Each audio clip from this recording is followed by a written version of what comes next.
Hi, this is Todd Cherches, and this is Awakened Nation with Brad Zales. A huge shift is taking place on planet Earth. People seem to be waking up.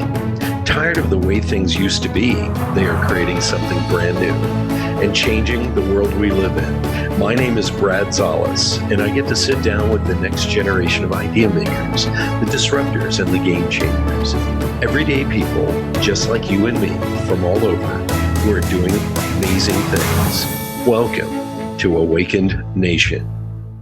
Hey, everybody. I have a great friend on today, and we met, how many years ago was it, Todd? It was like 2014 or something like that? The years all blend together. So often I think, that was just like a year or two ago, and it was like 1984. So the years just, I don't know, but yeah, it was a while ago. We've had some great collaborations since then. And yeah.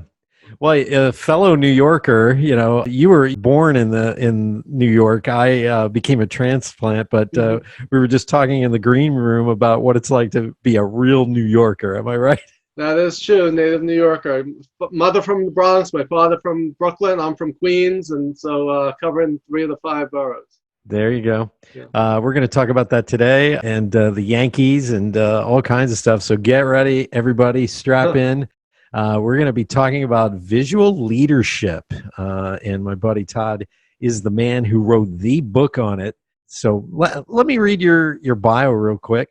Todd Cherches is the CEO and co-founder of BigBlueGumball, a New York City-based consulting firm specializing in leadership development, public speaking, and executive coaching. He is also a 3-time award-winning adjunct professor of leadership at New York University and a lecturer on leadership at Columbia University. Todd is also a TEDx speaker, and everybody go watch his TED Talk. It's really touching. The Power of Visual Thinking, which led to his book. We're going to be talking about that. He's the author of Visual Leadership, Leveraging the Power of Visual Thinking in Leadership and in Life. And it's published by Post Hill Press of Simon and Schuster this year, 2020. Please welcome to the show, Mr. Todd Cherches. Thank you, Brad. It's great to be here with you. And I remember years ago when we first met, how long was I talking about when I write my book, when I write my book, when I write my book? And you were like, just get it done, man. And I finally did.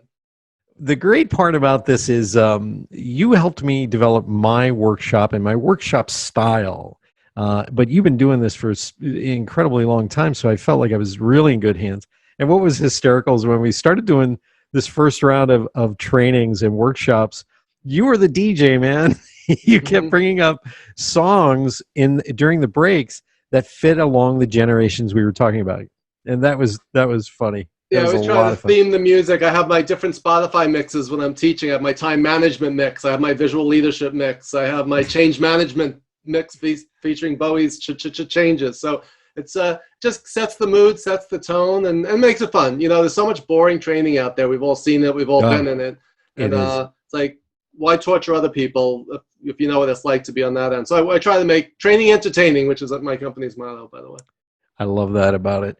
Now, let's start digging into this, because when you said, and here's the copy I'm going to hold up to the camera, everybody can see, visual leadership. When you started telling me this idea of visual leadership, I was sitting there kind of like, what's he talking about? Because I'm a brand guy.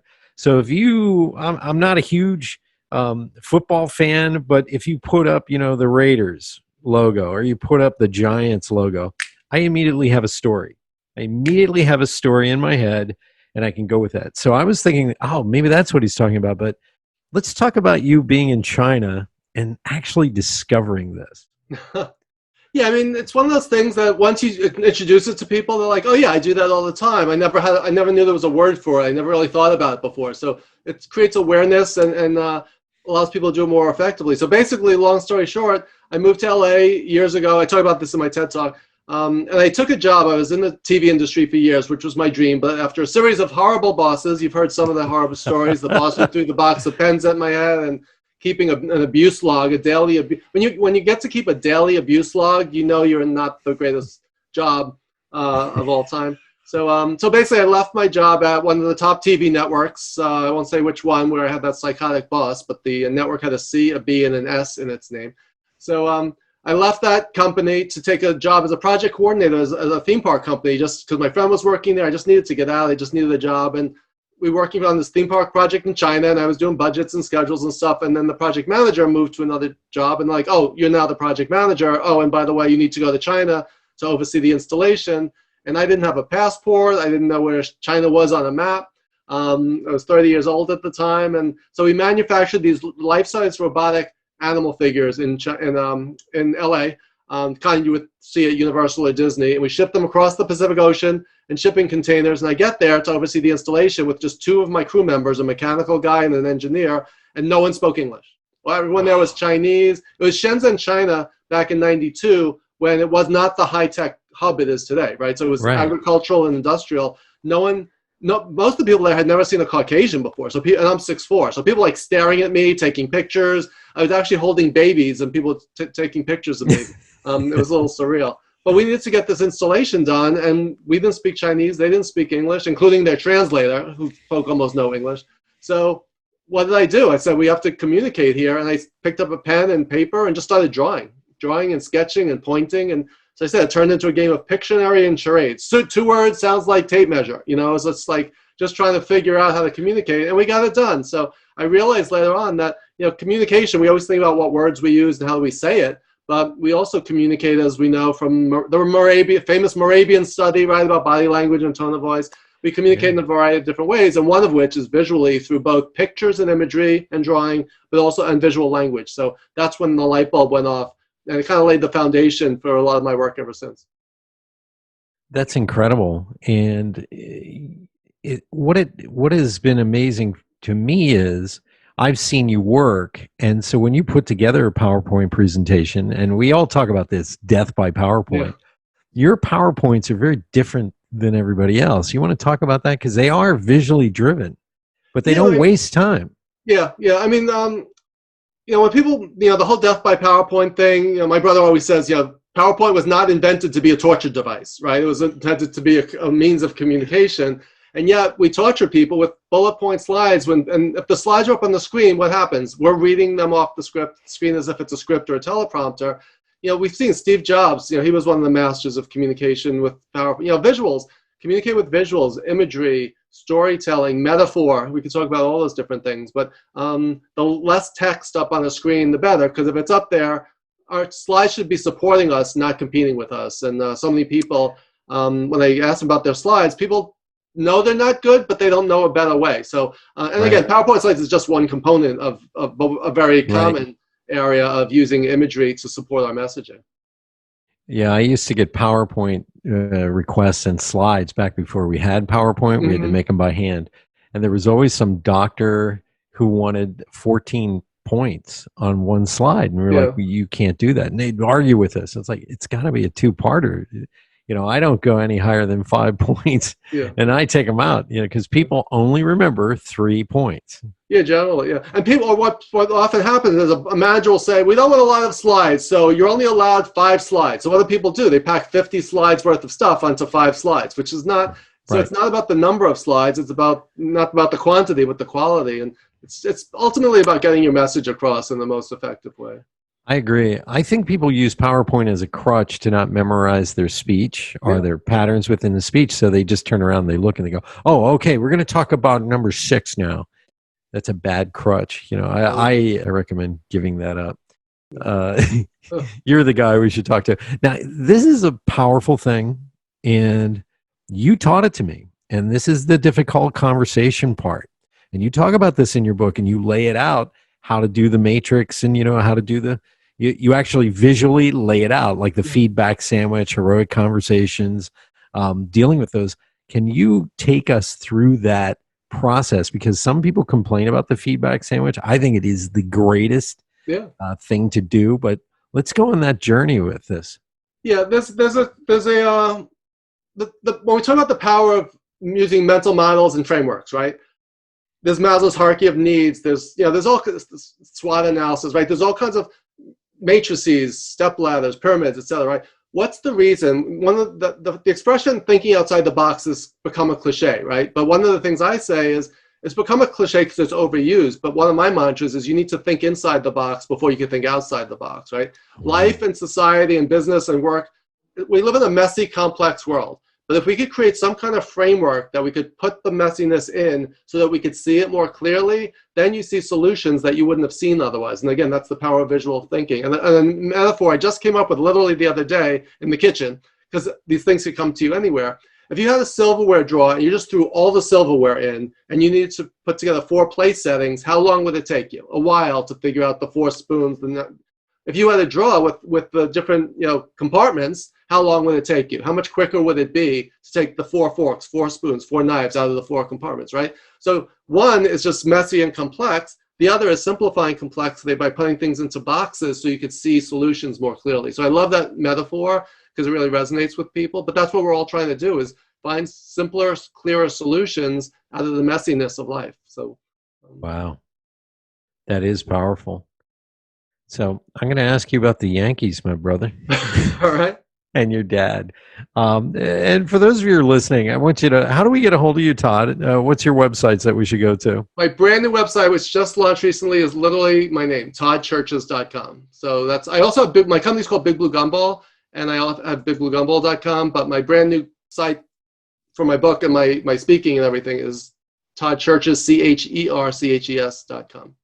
Excellent. Get a hold of Todd. He's a phenomenal lecturer. And if you need to have trainings, seminars, and webinars, and anything that you need when it comes to training and talent development, this is your guy. This is the man. And I know it firsthand. I've been in the trenches with you, man. I appreciate that. Yeah, well, all our work we did around Generate, we co-wrote 5 blog post series on generational issues in the workplace. And yeah, we really had some great collaborations, both in terms of clients and the conferences and our blog series as well. We're going to talk about that in a minute because we're going to talk about Marsha. So let's talk about your dad taking you and your brother to the Yankees game, because this is one of the touching stories that I love that Todd tells. But it really helps you understand, if you grew up anywhere else except New York, this is such a bonding story. That's what I like about it. Well, so many of them. It's my father. We used to go to Met games mostly growing up because we lived in Queens, so the Shea Stadium was much closer. But occasionally we go to the Yankee Stadium. I remember coming up Mayor Koch campaigning by one of the subways. And how am I doing? So to throw back to the '70s in New York. Right. But yeah, we used to go to the games as a family, and it's just part of. My father taught me math through teaching me how to calculate batting averages and the ERA, and so baseball was like our family religion. So my father grew up a Brooklyn Dodgers fan in Brooklyn, and then like everyone else, Brooklynites were deserted when the Dodgers headed out west to LA, along with the Giants, New York Giants, the San Francisco Giants. So yeah, just a lot of great memories about fathers and lessons learned and that type of thing. Yeah, I love those stories because I grew up more in a farming community, so I know what it's like to go to a Phillies game, but there's nothing quite like a New York City baseball game. Yeah. Mets, and I too have been to Mets and to Yankees games, and the energy is just different. It's just an exciting experience. Yeah, I think we have the same game at the same time. We didn't even know it, right? Yes, that was right. Yeah, me and Sebastian went, my nephew. Yeah. And I text you, I go, guess where I'm at? And you're like, I'm here too. Yeah. We're on the other side, the opposite side. That's one of those fun New York things. It's like you never know who you're going to run into where. It just makes it fun and exciting. Unfortunately, now with the pandemic, it's New York is not. We're thinking about it as it was, not as it is. But hopefully, it'll come back sooner rather than later. Well, it reminds me of Seinfeld. Seinfeld really gave you an expose on New York City. Yeah. And that's one of your favorite shows as well. But I met the real Kramer, by the way. He is zany like that in real life. Yeah. Yeah, he's very much like that. And I've met Seinfeld a couple of times. Went to a taping of the show, and there's a picture of me. I'm wearing a puffy shirt just by accident when I went to his book signing back in, I forget what year it was, in LA. And there's a picture in my book of me getting his autograph. So a lot of parallel tracks there. And his book was just released this month by Simon & Schuster. Oh, wow. I actually did a little LinkedIn post. I did 10 things Seinfeld and I have in common, and number 10 was we both had our books released by Simon & Schuster in 2020. So that was kind of a fun little piece. One of the stories that you and I really bond over is dealing with terrible bosses. Yes. You want to tell that? Because we would when we did the generational workshops together, every boomer in the room had their hand raised with a story of a horrible boss. Yeah. And millennials, they looked at us like we were weird. Like, why would you put up with that? Yeah, the stuff our bosses did to us, like you would not get away with most of those things today. It would be a lawsuit within 30 seconds. So, like I mentioned, the boss who threw a box of pens at my head because she wanted the fine point and these were the medium point. So, all that crazy kind of stuff. So my book is dedicated first to my wife, secondly to my parents, and thirdly to all the horrible bosses in the world, especially the ones I've had, without whom this book would never have been possible. So they gave me, as much as it was torturous and painful at the time I was going through it, gave me a lot of stories to share over the years. One boss walked me out to the front door to show me it was her name on the door and not mine. So I won't mention her name, but the boss is, without a little humiliation, you're not really a boss until you get to demean all of your people, I guess, back in those days. Now, what was it that you wanted to talk about? We were went off on a tangent there. We were talking about Jen, Marsha. We were talking about that. Yeah, you know what? This was the fun part, and I'll let everybody know about this. People can look this up. We did a collaboration on a series of articles to kind of explain the difference between boomers relating into the new world, this new future of work, millennials, what they need to let go of, and then the trapped generation right in the middle, Generation X.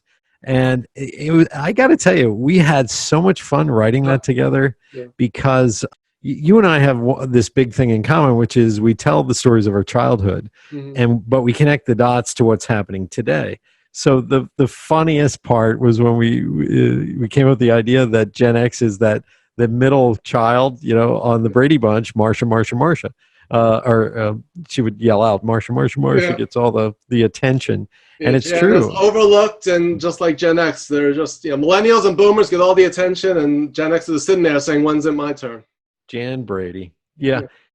But it's very true because honestly, this happened right under our noses. You and I are boomers, so we're sitting there going, "Okay, this is our experience," and our experience was homogenized and almost identical to our parents' experience.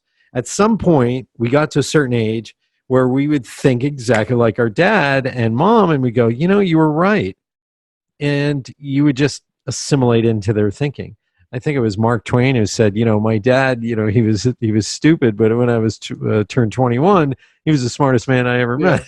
Yeah. And so this is the fun part. You and I collaborating on this, it was the stories, I think, that bonded us. We had a lot of, we had very different fathers, right, in terms of our upbringing, and different types of, where we grew up was different, but we still, we still the common pop culture references, right, growing up as TV children of the 60s and 70s.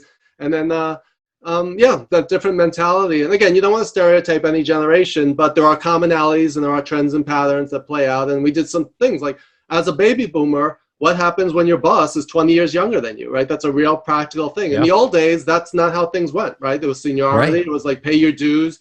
And one of the things I would talk about is, you start in the mailroom and aspire to the corner office, right? There's no more mailroom because there's no more mail. And there's not an email room as far as I know. In terms of the corner office, now we're all working from home. So anyone could have a corner. I'm sitting in my corner office right here, right? So we all have a corner office depending on where you put your. Yeah, we both do. We've made it. We've made it. But that metaphor from working your way up from the mailroom to the corner office just doesn't play out in reality anymore. No. The world is very different. You were supposed to earn the corner office, and this is something that a lot of people don't understand. A boomer who has a boss that's 20 years younger than them actually feels like a failure, like they did something wrong. Like, I'm the oldest person in the room. I should be in charge. Why is that not happening? And so these shifts are taking place, and they all tie into visual leadership, because we have this icon in your head, and it drives me nuts, by the way. Whenever they show a boomer in a graphical form, they're always hunched over with a cane. Yeah. I'm like, what kind of boomers are you hanging out with? Yeah. I'm still playing basketball. I just put we have a place in Connecticut. I just put a basketball hoop out front. I've never shot better in my life. I mean, my Kareem Skyhook is a little rusty, but I'm shooting from all over the street. It's like if the Knicks need me, just call. I think Knicks. Well, at 6'4", you could have done that. But but like you're saying, it's like people of our age are not the 60 or 50. I'm 58, but we're not the 50. I was watching All in the Family, classic show. He's 48 on that show. He looks like he's 75, right? Yeah, in today's standards. So like how we perceive people and the natural order of things, like you were just saying, it's like at this age I should be the boss. Well, right. Those rules are out the window. In corner office, people are happy just working at when they were open, working at a Starbucks or working in the park, right? Right. That's crazy. Yeah. Yeah, things have changed. Now, I want to ask you a question, and this is, when we're talking about visual leadership, getting back to the book, it really, what is this when it comes to impact as a leader? I mean, because we're sitting here and we're talking about behavioral communications, we're talking about our stories of childhood. So how does this, work when you're a leader in the C-suite or you're a people manager? How does this work to drive, engagement? Yeah, well, the concept behind visual leadership, and if you look at the book cover, the way it's spelled, it's one word with a single shared capital L. So it's visual leadership. It's actually a trademark now. It's an actual registered service mark. I have the U.S. trademark on the word. The reason for the word is that your vision and your lens through which you see the world is inseparable from how you lead. Right? You lead based on your paradigm, your view of the world, your upbringing, your biases and assumptions, right? So one of the concepts behind visual leadership is how we see the world will influence how we lead, right? We have a vision. We talk about leadership, a visionary leader like an Elon Musk or a Steve Jobs, or having a leadership vision. What does that actually mean? It's about seeing possibilities that don't exist yet, right? So there's two components to being a visual leader. One is formulating your ideas, and the other is communicating them in a clear and compelling way to help others see what you're saying. That's one of my catchphrases is how do you get people to see what you're saying? In order to change the world and make that vision a reality, you need to sell that vision. You need to get it out of your head and into the heads of others. So that's one component of it. Yeah, this is interesting because the CEO of Merck for probably about 25 years, he had sat down and he drew out a pyramid and he had different components placed in it. And then he made it a visual. He had the art department make it a visual. And that became the cornerstone of what drove everybody at Merck, back when it started as Merck Sharp Dome, for the next 20, 25 years. And he kept coming back to that. So this visual ideology that you're talking about can be very, very powerful, especially if you can communicate the vision of where you want to take everybody. Yeah. It's like, how do you get others? It's so, no one leaders say, why don't you do it the way I wanted it done? It's like, it's so clear in your own mind, but people are not mind readers. It's like, how do you get that? It's nice if you could just hook up a wire from your brain to someone else's and just download. And so it's like, okay, now I see what you're saying. But there's an art and science to getting that idea out of your head so that other people can visualize it and we're on the same page. I liken it to how do we get everybody on board to go to the moon in 1960s? How do we get everybody to visualize and even understand what we're talking about? We have a bunch of engineers who can probably figure it out, but the belief wasn't even there that you could do it. Even amongst the people that were at NASA working on it, they just go, well, we're going to try. Yeah. I mean, but the thing is, like, you can look up in the sky and see the moon. And it's like, we are here. It's like point A, Earth. Point B is the moon. And, you have something visually to target, right? If you couldn't see the moon, imagine the early explorers who were leaving Europe and coming to America, like, during the Christopher Columbus or earlier days. You didn't know what was out there. All you knew there was an ocean and there was theories, and that's why they thought they were in India. That's why they called them, when they got to the quote West Indies. Yeah. Right? So it's about your vision of the world. How do you see the world, and how do you picture something in your mind's eye, but get other people to see it and get them excited about it, inspire them, get them on board with making that vision a reality. Well, let's talk about the emotional component about this, because this is truly what drives people. You like I mentioned football earlier, you put up the logo of any football team, the fans are sitting there going, well, I remember back in the 60s. So there's a component to this that excites you and has to get you excited. Yeah, I mean, that's why teams have team colors, and you know, you rally around things. And Napoleon just reminded me of a quote from Napoleon where he said that it is with ribbons and baubles that men are led. Right. So what are the symbols? What are the icons? What are the rewards? What are the things that say, hey, we're on the same team? Those are some of the things that leaders do, is paint that picture that makes the intangible tangible, right? The complex simple, the invisible visible. Those are all things. That's all what part of visual leadership is all about. One other component I want to mention, the cover of the book has a rainbow colored eye, and no one in the world that I've ever met has this color eye. The rainbow represents diversity, diversity of thought, diversity of perspective, and in the lens through which we see the world. So one is, it represents diversity and inclusion. The other, it represents innovation and creativity, which is crucial to being an effective visual leader.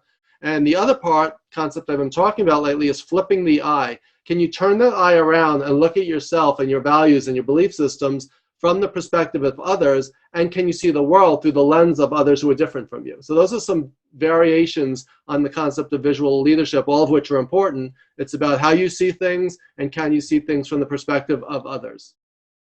That's powerful. And you have a quote at the very beginning of the book that I love. I'm going to re-quote this all day long today. Leadership is the capacity to translate vision into reality. And that's by Warren Bennis. Mm-hmm. Yeah, it's so powerful what you're talking about. What I love about what you created, a lot of people don't look at it this way, don't even know it exists, and don't realize just how much they are influenced by a logo, a PowerPoint, a chart, a system that is visually laid out, or just the simple paradigm of diversity being right in front of you and not realizing that's what was missing. Yeah, think about the traffic. Yeah, you're driving and you see a traffic light, right? Red, yellow, green. That's a color coding system. That's part of our culture. We all know what that means, right? Imagine if every city had a purple, pink, and orange, yellow. White. So imagine if there wasn't consistency. So color is an aspect of our life. What do colors represent in our life, right? Give someone a red rose versus a black rose, right? They would mean different things. So symbols. Think about all the icons we use on emojis, right? That we use. Right. That's the modern digital equivalent of cave drawings, right? Right. So 40,000 years ago, people were drawing a bison, a fire, and a spear on a cave wall. And today we have eggplants and heart shapes and thumbs up, right? So we're communicating visually all the time, but we don't really think about it. I think this gets it on people's radar to think about it. That's what I consider brilliant genius, what you just did. And here's the other thing. We have some visual expectations that I've learned on my own. My ex-wife and I, she's black and from Haiti. And I remember when I would introduce her, literally there was nobody around. I'd go, hey, I'd like you to meet my wife, Norma. And people would look around her. Where? Because they were expecting me to be with, a blonde-haired, blue-eyed woman named Wendy, I guess. I don't know. And vice versa. In her culture, they were like, well, this is my husband, and I'm walking up the path, and there's nobody else. They're like, where? They're looking around. So we get some visual ruts sometimes that we're used to, that we expect. I mean, I had it as a kid, being funny. You were considered dumb when I was growing up, and so there's some of these that I think are powerful. Yeah, we're talking about biases, we're talking about assumptions, and that comes from where? It comes from our culture, our upbringing, what we are taught, what we learn. So that's why the more experience we have, the more we read and expose ourselves to other things. I mean, we learn what we're familiar with, what we're surrounded by. So that's why that China trip was so impactful for me. And believe it or not, for those who don't know me, I am a 3 Bs guy, a bookworm, a back of the scenes, behind the room kind of introvert. So that is me. So for me to even be doing all the stuff I'm doing these days is well out of my comfort zone. But at the time I was sent to China, 30 years old, I didn't have a passport. I had never traveled outside of the U.S., but I was terrified. I did everything possible to come up with excuses to not go, and I forced myself. I went, and it changed my life. So it's like you never know. It opened my eyes, literally, visual thinking, to a whole other world and seeing things from another perspective that I wouldn't have had otherwise. And that, my friend, is what I admire out of you like crazy. Because the first time I met, I'm sitting there going, You are the quintessential bookworm nerdy guy. That I'm a geek totally, so I get it. I'm in your band, in your wheelhouse, because I like to read Dune. Okay, Uh, who likes to read Dune? Okay, unless you're really into it. So, mm, and then I see you get up and speak. I see you get up and give a TED talk. I see you get up and you're, a speaker at Columbia and NYU, and I'm going, I know this is outside of his comfort zone, and you make it look easy. Thank you. I'm the poster boy for imposter syndrome. So whenever I hear people talk about imposter syndrome, it's like, I get it. I'm there. Like every time I get up on a stage or in front of a class, I'm like, what am I doing here? Like, who am I to be doing this? And yet, who is anyone to be doing if you really think about it, right? Exactly. Michael, I'll say, he's a PhD in psychology. He did a TED talk and we met. I helped coach him in his TED talk, but he wound up on the show because he had this great concept. He discovered he was an introvert pretending to be an extrovert. Mm-hmm. And so he started going through helping introverts get on stages and talk and be comfortable with that. And his philosophy is creativity. The more creative you can get for you, the more you'll relax in that comfort zone because it's just fun and it becomes that. And I think you do that naturally, my friend. No, thank you. Yeah, there's a lot of myths about introverts. Introvert doesn't mean you're shy. It doesn't mean that you're scared of people. It just means your energy comes from a certain place. You need more alone time. You need time to think and process. I could talk for hours with an interesting person such as yourself. We would never run. I bet if we had to do a 12-hour podcast, we would not run out of things to say. I have no doubt about that. Yeah. Right? But you put me in a room with someone who just wants to talk about the weather, and I'm bored out of my mind within 30 seconds, right? So, I want to talk about things of substance. And introverts, you're exhausted afterwards. You need to go home, take a nap, and pass out. So I always say 80-20. I like to spend 80% of my time by myself, thinking, writing, creating, and 20% of my time around other people. Other people, extroverts, have the opposite. Jeff Schwartzman, our mutual friend, and my colleague, boss, teaching partner, he's an extremely extrovert. If he's the first one at a party and the last one to leave. I'm the last one there and the first one to leave. So, but yeah, we're best of friends. So it's. I can see that Jeff really is like that. He's very personal. Yeah. I love that about him. But he is also genuine, sincere. He truly loves people, as my father did. You mentioned my father. My father would talk to anyone and everyone, ask them about their families and their kids. I'm like, why do you even care? He's like, that's just being a person. It's being a human being. Yeah, my father, one year for his 50th birthday, we got him these. He mentioned he's a big baseball card, so we had a whole baseball fan. We had a whole deck of baseball cards made up with his picture of him on it. It came with the pack of pink chewing gum and everything. Whenever we went to a bank or somewhere and they asked for his ID. What do you think he used to show his ID? The baseball card. The baseball card. So he spent a half hour talking. They're like, "Sir, excuse me, sir, can you move? We need to get on to the next customer." And right. That was just my father. He would just talk to anyone. I always wished I was a little more like that, but I do channel him occasionally. You do have that trait. I picked it up from my mom and my grandfather. My grandfather was a big band drummer. A little bit of fame. Because that's where you get the drumming from. Yes, I'm a fifth generation drummer. Yeah. In my family. And then my grandfather opened a bar/tavern restaurant, and he would come out and talk to every customer, and then he'd run into somebody that he used to play at a country club back in the 40s, and that guy's a heck of a trumpet player, he'd always tell me. And then my mom would embarrass the hell out of us when I became a teenager, because whenever we'd go out to like let's say a Thanksgiving dinner, because one year my mom just like, I'm not cooking. I'm tired of the family coming over and blah, blah. She goes, I'm not cooking. So we would go up to Harrisburg to to one of the places that would have a big Thanksgiving spread and do it family style, and you could take it home. Well, my mom would always find the one person who's alone. Hey, would you join us? Come on over. She would insist, and it would just embarrass me. My father used to do that all the time. He used to drive me crazy. Oh, I hated it, and it was like, so people have actually asked me as an adult, why do you like to eat dinner alone at a restaurant? I said, you have no clue. So it's funny. So Todd, thank you so much. I'm going to ask you our lightning round. I'm going to ask you 3 questions. We're going to have some fun with it. But I want everybody to reach out to Todd. You can go to BigBlueGumball.com, or you can go to Todd Cherches, that's CHERCHES.com. And Well, link in with me. I love. I live on LinkedIn, so feel LinkedIn, get in on the action here. Visual leadership, and I'm sure this is one of many books you're going to be writing. And by the way, I have never had a book this heavy. It's incredible. It's like a pound and a half. Well, the reason is because it's visual and it's filled with color. Yes. You use extra heavy stock paper because there's color on almost every few pages. What I love is, and I'm just kind of paging through it, is it lives up to the hype. It is a visually driven book, which I love about it. All your quotes, your charts, and 20 years of teaching and training and all that. So pick up a copy, everybody, please. A phenomenal read, by the way. Thank you. Your great stories are in there. So I love that. So you ready? We're going to do lightning round. Right. What should we know about Todd Cherches that we may not know about you?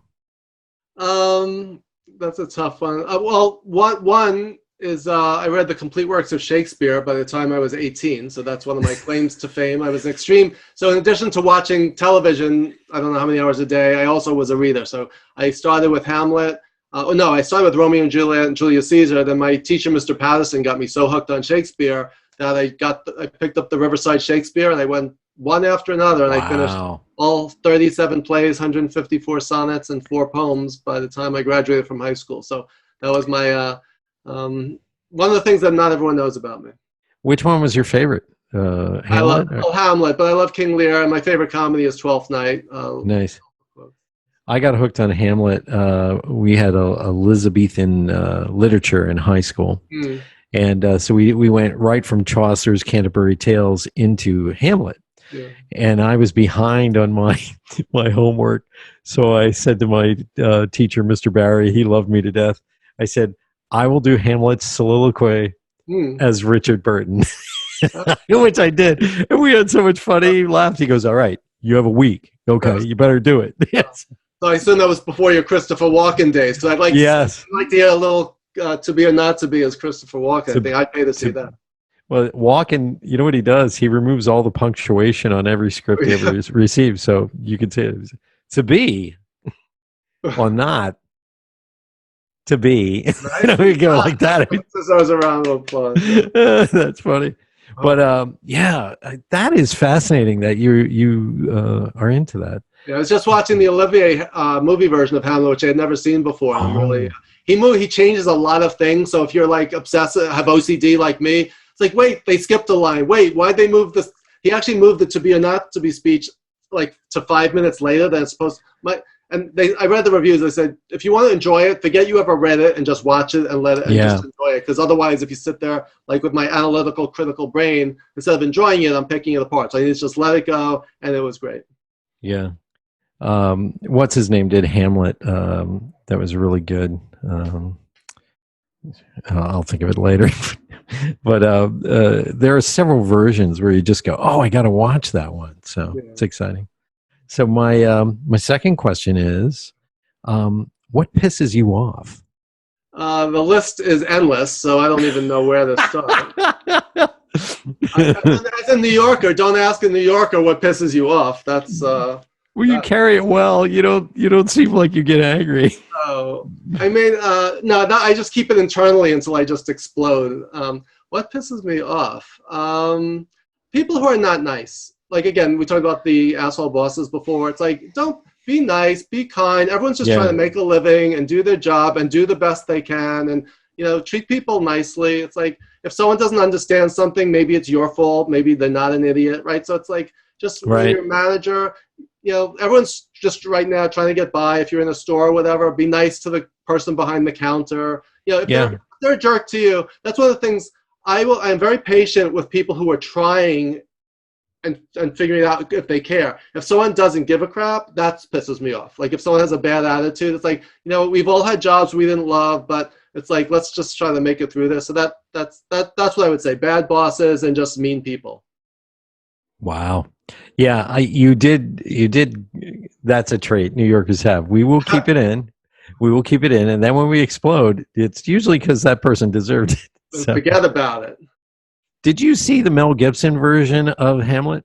I saw parts of it as I flipping around, but I never saw the whole thing. They changed the order a little bit too in that, but it was so well done that the critics could not like pan it. Like they could not destroy it, because he actually did a good job, especially in the suicide, soliloquy where he's just, well done. So my final question is, at the end of your life, what would you want to be known for? Helping a lot of people. I mean, my personal mission, the reason I went into doing what I do, management and leadership, is, again, because I've had so many bad bosses, and my personal mission statement is making the world a better place, one leader at a time. And to me, everyone is a leader. So if I can inspire my students and other people to think of themselves as leaders and help them reach their potential and think, make their dreams a reality, then I will have been successful. I love that. And I bet you your wife is very proud of you. Karen's probably like, oh, that's my man. Yeah, right? She is. The pandemic is a true test of relationships. We are together 24 hours a day, and we're still not sick of each other yet. So that's a good sign. Well, the New York City apartment life, people don't realize that for what you pay in New York City, you can get a house somewhere else. Yeah. And so you are crammed in. That is the true test of a relationship. It is. But Todd, I want to thank you so much for being on Awakened Nation, my brother. Thank you, Brad. It's great to be here, and we haven't talked in a while. So like I said, we could have talked for hours more, but it's always fun. We always have a great time chatting. And we're going to have to talk about Seinfeld at some point. All right. Because that would be fun. But thank you. Thank you, everybody, for tuning in to Awakened Nation. Don't forget to pick up Todd's book, Visual Leadership. It's a phenomenal read. I endorsed it, actually. So I think it's a phenomenal ideology that is not being talked about. So please pick up a copy, reach out to Todd, and tune in next week for another extraordinary episode here on Awakened Nation.